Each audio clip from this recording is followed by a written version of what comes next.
crumpled at the screen until the words blurred. Then I typed back, "Do not correct him. Let him stay confident." A minute later, she replied, "I found another card. In my name. I never opened it. It is maxed. I feel sick." My chest went tight. Harper's name on debt she did not choose was not stress. It was a violation. I typed slowly, choosing calm words because panic spreads through phones like fire. "Do you have the statements photographed? Do you have the envelope? Keep everything, and if he corners you tonight, do not argue. Say you feel tired. Leave the room. I will handle the rest." She answered with one word, "Okay." That word told me she had crossed the line from denial to survival. Before we left, Griffin handed me a small box, not wrapped, no ribbon. Just a plain box like he did not want anyone else to notice it. "What is this?" I asked. His eyes were soft. "Open it." Inside was a bracelet. Simple white gold. Not loud. Just a thin line of light meant to match the necklace. I stared at it, my throat closing. "I did not buy it to prove anything," he said quietly. "I bought it because every time you look down at your hands at work, I want you to remember you are not alone." Tears burned behind my eyes, but I forced them back because I could not afford to be blurry tonight. I clasped it around my wrist and exhaled slowly. "Thank you." He kissed my forehead. "No matter what happens, we leave together." We drove to my parents' house with the radio off. The silence was thick, but it was not awkward. It was focused. When we pulled into the driveway, I saw Rhodes's truck already there. I saw the porch light warm and normal, like it was a night for cookies and stories. Normal is how people like Rhodes hide. Inside, my mother hugged me tightly. "There she is," she said. "You look beautiful." My dad nodded at Griffin. "Good to see you, son." Harper met my eyes from across the living room. She looked like she had slept in short pieces. Her smile was brave and shaky. Rhodes stepped forward next, hands out like a politician. "Magnolia," he said warmly. "Glad you came." He hugged me lightly, too lightly, like the hug was for display. Then he leaned back and looked at my necklace and bracelet as if he could not stop himself. "Wow," he said, voice smooth, still wearing it. I smiled politely. "Every day." He chuckled, but it sounded thin. "Must be nice." There it was, the tiny jab wrapped in sugar. I did not react. I did not defend. I did not make a face. I just nodded once like he had said the weather was cloudy. "It is," I replied. Rhodes blinked. He expected resistance. People like him live off resistance. My calm made him shift,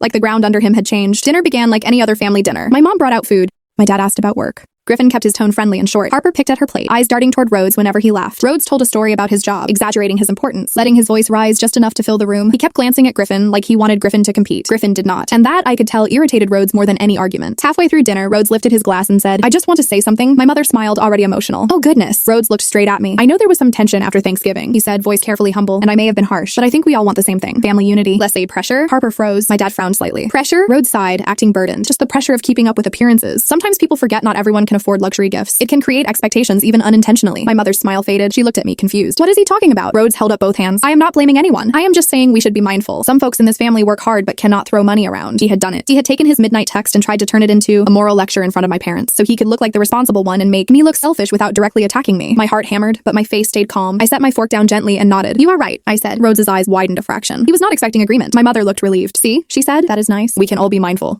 Harper stared at me like she was begging me not to let him get away with it. I reached under the table and touched Harper's knee lightly, a tiny signal. Wait. Then I looked back at Rhodes and asked my small question, the one that sounds innocent, the one that forces someone to either be honest or dig deeper. "When you say pressure," I said softly, "do you mean the kind that comes from a spouse asking for something, or the kind that comes from bills?" The room went quiet in a way that felt physical. Even the clink of silverware stopped. Rhodes laughed too quickly. "What?" I tilted my head, still gentle. "You said keeping up. I just want to understand. Is Harper asking you for expensive gifts? Because she told me she never did." Harper's breath caught. My mother's eyes snapped to her. "Harper?" my mom asked. "Did you ask him for something?" Harper swallowed. Her eyes were wet. She shook her head. "No," she whispered. "I did not." Rhodes's smile tightened. "This is not the time." I nodded like I agreed. "Okay," I said. "Then it is not about her wanting things." Rhodes's jaw flexed. "Magnolia, you are twisting my words." "I am doing the opposite," I said quietly. "I am taking your words seriously." My father leaned back slightly, studying Rhodes. "Son," he said slowly, "what exactly are you accusing Magnolia of?" Rhodes looked trapped for the first time, but he tried to regain control. "No one is accusing her," he said. "I am just saying some gifts can make others feel inadequate." My mother looked at my necklace, then back at Rhodes. "It is a necklace," she said, genuinely confused. "A pretty one, but it is not a mansion." Rhodes's cheeks reddened. "It is not the necklace. It is the message." I nodded again. "Right, the message." Then I did the thing that feels almost too simple to be revenge. I reached into my purse and placed my phone on the table, face down. "I saved your message," I said softly to Rhodes. "The one you sent late at night. The one where you said I made dinner all about me. The one where you said you were under pressure from Harper." Rhodes's eyes flashed. "You are bringing that up now?" "I am not bringing it up," I said. "You brought it up. You just dressed it up differently." Harper's hands started shaking. My mother's mouth fell open. My father's voice went low. "Rhodes, did you message my daughter-in-law like that?" Rhodes turned to my dad, smile struggling. "It was private. Family stuff. We can handle it." I kept my voice calm, like I was reading a chart. "You also said I was turning superficial," I continued. "You said I was going down a slippery slope. You said the old version of me would never wear something expensive to show off." Rhodes leaned forward, eyes sharp. "You are trying to make me look bad." I finally lifted my gaze fully. "You did not need my help." The silence after that was brutal. Then Harper spoke, and her voice was small but steady. "It is not just that message," she said. Rhodes whipped his head toward her.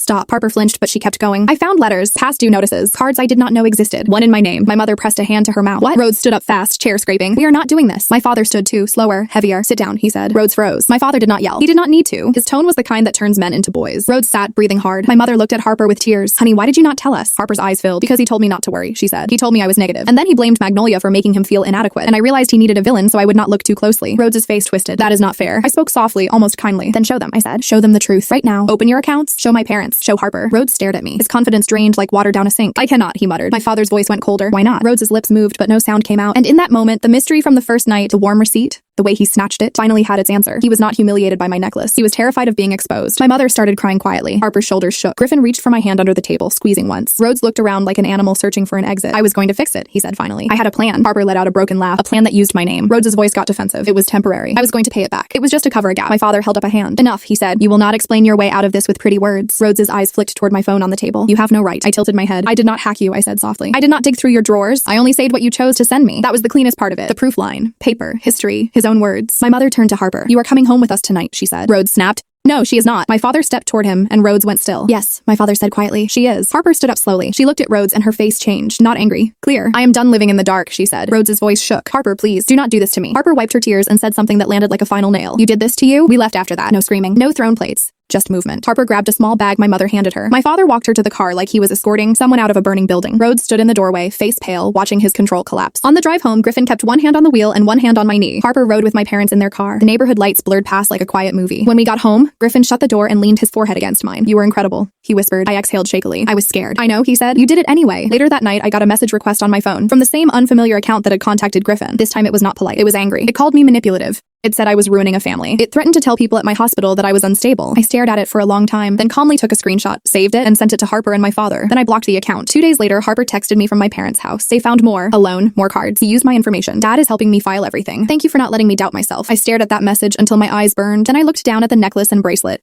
both catching the morning light. Griffin walked in holding 2 mugs of coffee. How is she? Free, I said. He handed me a mug and sat beside me. What about you? I thought about Rhodes's midnight text, the way it tried to make my joy feel like a crime, the way he tried to turn love into an offense. I took a slow sip of coffee. I feel clean, I said, like someone finally opened a window. Griffin nodded. Christmas will be quiet. Good, I said. That afternoon, I wore the necklace to work again, not to show off, not to prove anything, just because it was mine. Just because it meant I survived a year that tried to break us. And for the first time since spring, I did not flinch when it caught the light. Now I am going to step out of the story for a second, because there is something about this that sticks with you. When someone is jealous, they rarely admit it. They wrap it in morality. They call it humility. They call it family values. They call it being considerate. But it is still jealousy, and it still poisons everything. And the hardest part is how it makes you question yourself. You start shrinking your joy so they can feel tall. You start dimming your light so they do not feel exposed. You start thinking love is something you have to hide. What helped me was staying calm, not because I am some perfect person, but because calm is the one thing people like that cannot control. They want you loud. They want you emotional. They want you messy. That way they can point at your reaction and ignore what they did. So I stopped reacting. I started recording reality. Screenshots, dates, exact words. Not to be petty, to be anchored. Because when you have proof, you stop arguing about feelings and you start talking about facts. And here's the part that surprised me most. The revenge was not hurting anyone. It was removing access, removing my attention, removing my fear. When I stopped feeding the performance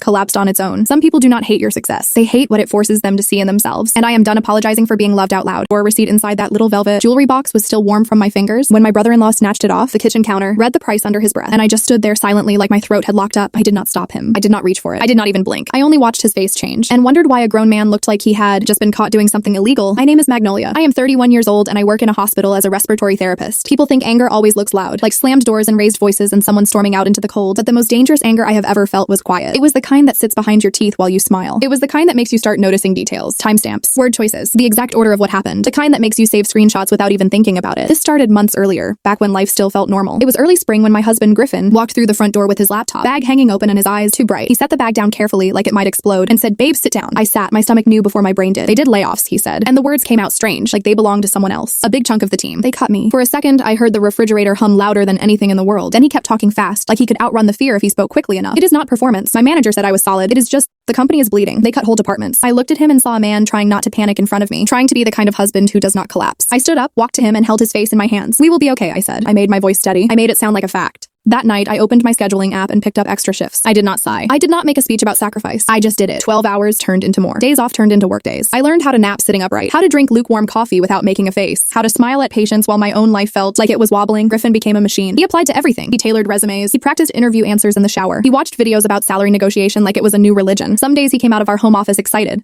like a door had opened. Other days he came out quiet, like he was trying to keep the rejection inside his ribs. We cut everything that could be cut. We canceled plans. We ate whatever was cheapest. We stopped talking about trips and started talking about groceries. I watched him stare at our bank app late at night with the screen dimmed, like numbers might be kinder if they were darker. We had an anniversary in the middle of it. We were supposed to go to this little place downtown, where the booths were too small and the pasta was too expensive, and we always laughed about it later. Instead, we warmed up soup at home and sat on the couch, close enough to feel each other breathe. Griffin kept saying he was sorry over and over, like he could apologize his way out of reality. I touched his arm and said, "Stop. Do not do that. We are a team. This is not you failing. This is life being cruel." He nodded, but I could see the shame anyway. Men carry it differently. Some of them wear it like a jacket that gets heavier each day. Griffin tried to hide his, but I saw it in the way he flinched when bills came in the mail, in the way he offered to sell his watch, in the way he cleaned the kitchen like he could scrub the worry out of the grout. My family did not help, or I should say, one part of my family did not help. My sister Harper is the kind of woman who hugs you with her whole body, the kind who brings over casseroles without asking and acts like it is no big deal. She is married to Rhodes, and Rhodes is the kind of man who walks into a room like he owns the air. Rhodes has always been complicated. He is charming in public and sharp in private. He jokes with people like he is doing them a favor. He corrects you even when you are not wrong. He laughs at his own comments first, like it is a cue for everyone else. Harper used to say that is just his personality, like personality was a free pass. Before Griffin lost his job, Rhodes loved him, loved talking about tech, loved asking questions and then interrupting the answers, loved making little comments about money like it was a scoreboard and he needed everyone to keep looking at it. When Griffin got laid off, Rhodes suddenly stopped asking about him, like unemployment was contagious. At family dinners, Rhodes would talk loudly about his new things, his new grill, his new shoes, his new gadget that basically runs the house. He would do it while staring directly at Griffin, like he was trying to see if Griffin would shrink. I hated that about him. I hated that I could feel Griffin trying not to shrink. I never confronted Rhodes, not because I was afraid, because I knew exactly what he would do. He would smile and say he was joking. He would act wounded. He would make me look dramatic. He would turn the whole thing into a performance where he was the victim and I was the oversensitive sister-in-law. So I stayed calm. I stayed polite. I kept my voice soft and I watched. Then in early fall, Griffin got an offer. I was in the hospital supply room when he called me. I could hear it in his breathing before he said anything. I got it, he whispered. I pressed my forehead against a shelf full of sterile gloves. You got what? The job, he said. And then his voice cracked on the next word, like it had been holding itself together for months. I got the job. I covered my mouth with my hand and felt tears hit my palm. I did not even care that I was in a supply room, that I was still wearing my badge, that someone could walk in. Relief does not ask permission. That night, we ate dinner at our tiny kitchen table like it was a holiday. Griffin told me about the salary, the benefits, the start date. I listened, smiling, but I was also watching him. He looked lighter, not just happy, lighter, like someone had finally taken a weight off his chest. Over the next week, something shifted. I started noticing Griffin taking his phone into the other room more often. I started noticing him checking the mailbox before I could. He was still sweet, still attentive, but there was this carefulness, like he was trying to keep something hidden. One night, he kissed my temple and said, "Hey, do not plan anything for next week, okay?" I raised an eyebrow. Why? He smiled too quickly. Just trust me. I did, because that is what you do when you are married to someone who has been drowning and you finally see them breathe. The week before the big family Thanksgiving dinner, Griffin came home with a small bag from a local jewelry store, not a chain store. The kind of place that smells like polished wood and old velvet. He handed me a box wrapped in cream paper, tied with a ribbon so neat it looked practiced. I stared at it. What is this? His hands shook. That alone made my chest tighten. Open it, he said. Inside was a necklace, white gold chain, a single stone, clear and bright, set in a way that looked simple until you realized how intentional it was. Not flashy, not loud. Just elegant, like something that belonged on a woman who worked too much and smiled anyway. For a second, I could not breathe. I know this year was, he swallowed. I know you carried us. You never made me feel small. You never complained. You just showed up every day. I wanted you to have something that says I saw it. All of it. My eyes burned. I touched the necklace like it might disappear if I touched it wrong. Griffin, I whispered. He lifted it and clasped it around my neck himself, his fingers gentle against my skin. Then he stepped back and looked at me like he was trying to memorize the sight. I cried. Not pretty crying. The kind where your face scrunches and you hate yourself for it. He laughed softly and pulled me into his arms and held me like I was the fragile thing. I wore that necklace the next day. And the next, I wore it at the hospital under my scrubs, the stone resting near my collarbone, like a quiet reminder that someone loved me enough to plan. Thanksgiving came. We went to my parents' house early to help. The kitchen was warm and loud. My mom was humming. My dad was pretending he was not sneaking bites. Harper was setting out plates. Rhodes was leaning against the counter with his phone in his hand, talking about football like the world existed for his commentary. I kept my sweater on, but the necklace still caught the light when I moved. Harper saw it first. Her eyes widened. Oh my God, Magnolia, that is gorgeous. When did you get that? I glanced at Griffin and his cheeks turned pink. That made me smile. He surprised me, I said. And then because Harper's face was so open, so genuinely happy, I told the truth. I told the story, the layoffs, the extra shifts, the interviews, the new job, the saving, the way Griffin hid it from me and waited for the right moment. My dad's eyes softened. My mom touched her chest and said, "That is so thoughtful." Even Rhodes nodded like he was being gracious. "Good for you, man," he told Griffin. "Nice comeback." The conversation lasted a few minutes and then life moved on. Plates clinked. Someone asked about pie.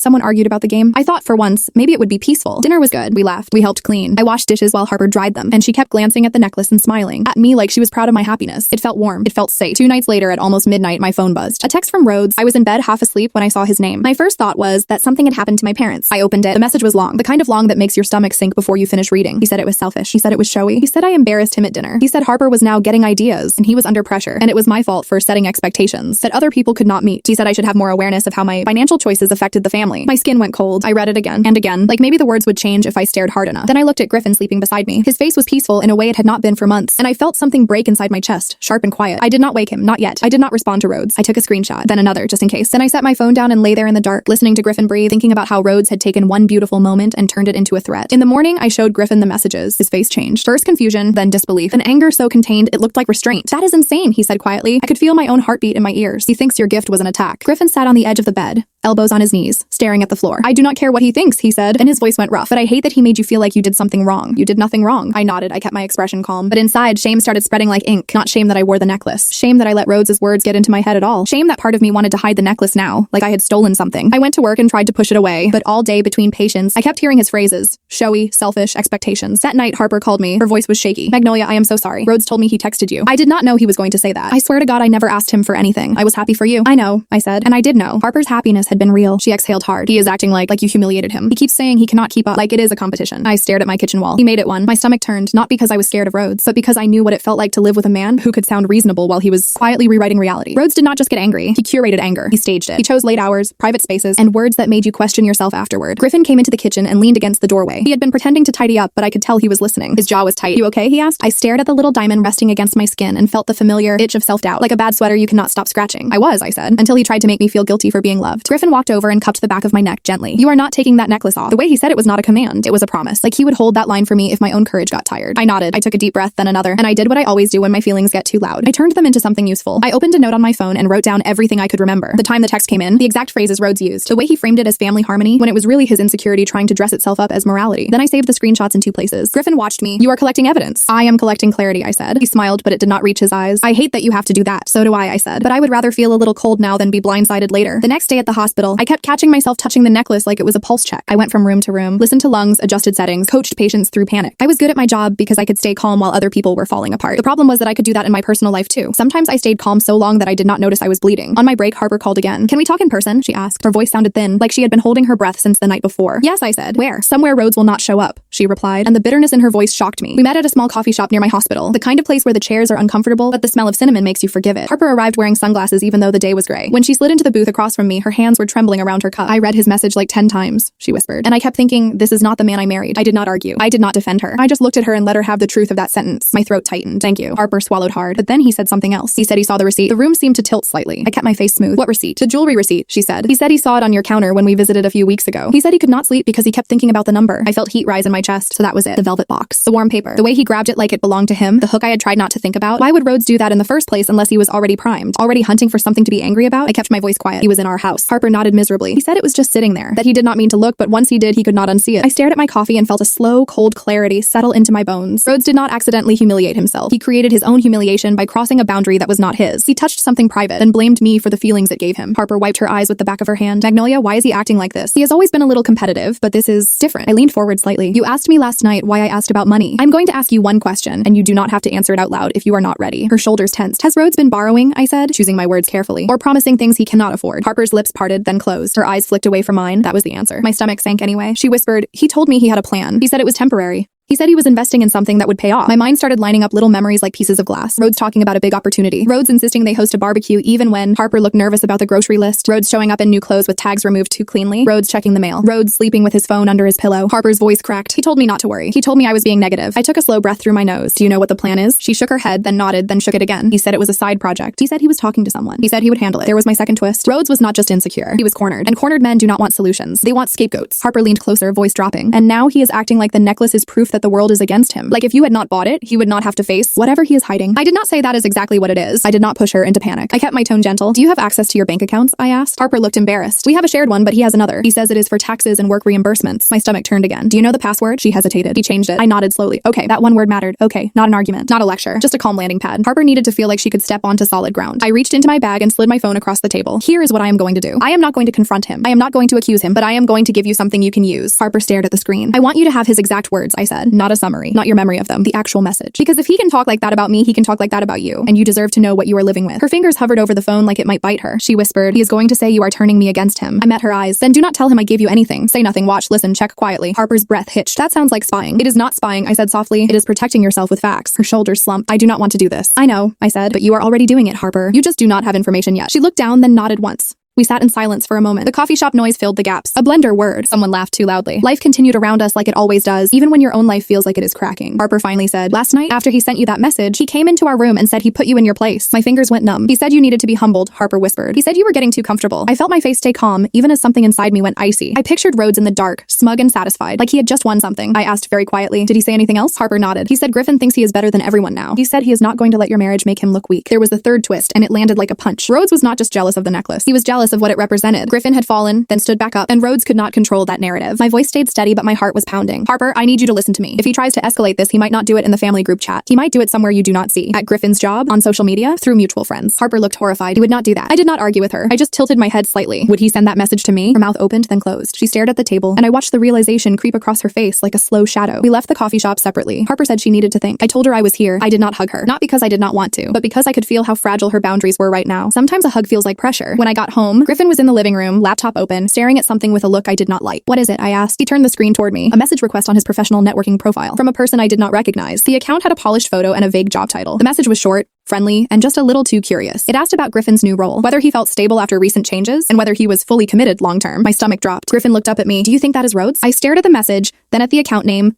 then at the wording. It was the kind of question that sounded innocent, but could be forwarded, screenshotted, twisted. I did not answer right away. I walked to the kitchen, opened my notes, and wrote down the account name. Then I sat beside Griffin and said one sentence. Do not reply. He blinked. What? We are not giving whoever this is any fuel, I said. My voice was calm, almost gentle. We are going to take screenshots, record the time, and then we are going to wait. Griffin stared at me like he was seeing a new version of me. Not softer, not meaner, sharper. I took the screenshot, I saved it, I backed it up. Then I sent Harper a simple text. Rhodes or someone connected to him just reached out to Griffin at work. I have proof. Do not warn him, just observe. She replied a minute later. Oh my god. I found a stack of unopened letters in his desk drawer. Past due notices. I do not know what to do. My pulse spiked, but I did not let it show. I typed back slowly. Take photos, put them back exactly how they were. Say nothing. We will move carefully. I sat back on the couch, phone in my lap, and felt a strange calm settle over me. Rhodes wanted noise. He wanted a fight. He wanted me to react so he could point and say, see, she is dramatic. See, she is the problem. I was not going to give him that. Quick, real-life pause. When I am editing these late at night, I get tired, and your comments are what keep me going. Hit like, subscribe, and tell me your city, state, or country. All right, now let me take you back. That night, I did something I had never done before. I opened a folder on my computer and named it simply Proof. Inside, I created separate files. Rhodes' message to me, the strange message to Griffin, notes with dates written out in words. Everything organized, clean, unemotional, like a chart, like a patient record. Griffin watched me from the doorway, and he looked both proud and sad. I hate that it has come to this, he said. I did not look up. Me too. He came closer. What are you going to do? I finally met his eyes. I am going to stay polite. I am going to stay quiet. And I am going to let him overplay his hand. Griffin frowned. That sounds risky. It is safer than yelling, I said. Because when you yell at someone like Rhodes, you give them the story. When you stay calm, they keep talking until they reveal the real one. The next few days were tense but quiet. Rhodes did not contact me again. He did not apologize. Harper barely texted, except for small updates that made my chest tighten. More letters, a credit card she did not recognize, a charge she could not explain. Rhodes getting angry when she asked simple questions. Then, the week before Christmas, Rhodes finally invited us over for a family dinner. The invitation came through my mother, not through him. It was phrased like a peace offering. A fresh start, family matters. I stared at the message and felt my mouth go dry. Griffin looked at me waiting. I typed one word back, sure.